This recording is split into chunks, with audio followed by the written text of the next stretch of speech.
Welcome to vacationlord.com, your source for tools and tips for managing vacation rentals. In this video, we're going to discuss all the configuration options that you should be concerned about before you put your property on Airbnb. And these go beyond just the basics of putting your photos up, your description, your amenities, and so forth. These are configurations options that you need to be aware of and take care of before you publish your listing. And the reason is this. To give you a little background, Airbnb started as primarily a sharing site for room rentals or couch rentals. And that simple idea is that you would put your room for rent, and that it would be just a room in your home and you would rent it all year long. And it could be for any reasons for any number of days. Now, that business model is not the same as the business model that you're likely using. As a vacation rental property owner, you have the concept of a weekly rental, you have an in-season rental, you have an out-of-season rental. So the way you configure and price your offering will likely be different than the standard Airbnb configuration. So that's what we're going to cover. So we're going to cover these so that it keeps you out of trouble and gives you a guideline on how to use Airbnb in your marketing of your property. So let's get started. The first thing we want to talk about is pricing. Now, Airbnb wants you to use what is called smart pricing. And again, smart pricing works really great if you're renting a room on a daily basis all throughout the year. However, there are a couple of problems with smart pricing. First off, it doesn't know anything about your own supply demand in your local market. It's very likely your vacation market that you're in is too small for their software to figure it out. So we recommend when you're starting out, turn smart pricing off and edit your own pricing based on what you know about pricing in your area. So that's number one. The next thing we suggest you do is turn off all dates by default. So what this means is no one will be able to book your property unless you specifically configured it. Now the reason why that's important is when you're adding this to your marketplace, maybe you have other ways that you're marketing your property, you want to make sure that no one can double book here versus some other property. So you want to be very deliberate as far as when you're making this property available on Airbnb, and make sure you're coordinated with your other marketing sites that you're using. So that's very important to do that. So we suggest you turn it off by default, and then only after you've coordinated with your other calendars, go to your calendar, and here's the calendar setting right here. You could just simply go in here. This is kind of slow here. And then configure each day for a price that you want. And because smart pricing is not off, we've just, this is the default price that's available. So let's go back to availability settings. So you've configured dates by unavailable by default. Another thing you should be aware of is what's called advanced notice and preparation time. Now the combination of these two essentially will add up to the lead time that would be required for someone to book your property. Now this might be important if, let's say, you need to give your cleaning people appropriate notice to clean the property, or maybe you're cleaning the property and you want appropriate notice. So here you can set advanced notice so that you're not surprised by a booking and you have time to prepare if you need it. Now, in preparation time, you can also add 1 to 2 more days, or 1 here and 2 days afterwards. That will be added to the advanced notice time to give a total lead time before a guest can book your property. So that's something to consider. The next thing you should consider is the minimum stay.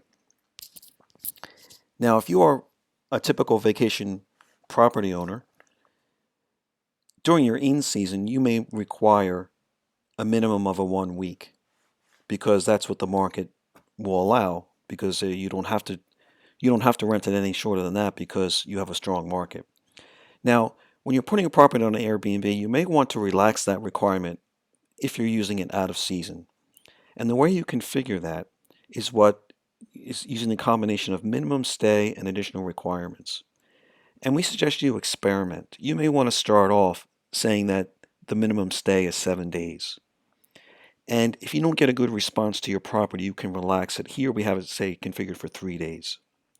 Now, let's say you have certain months you're willing to accept 3 days, but other parts of the calendar, let's say in your what's called the near the boundary of your in season, meaning just outside of your in season into the off season, you may be able to get 7-day rentals.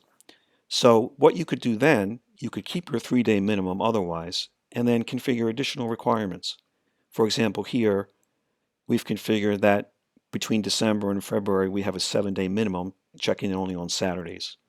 So you can use a combination of short-term rentals as well as stronger weekly rentals, for example, by using these two configuration options. Now the next thing you want to configure is in your booking settings. And this is a very important consideration here and what your cancellation policy is.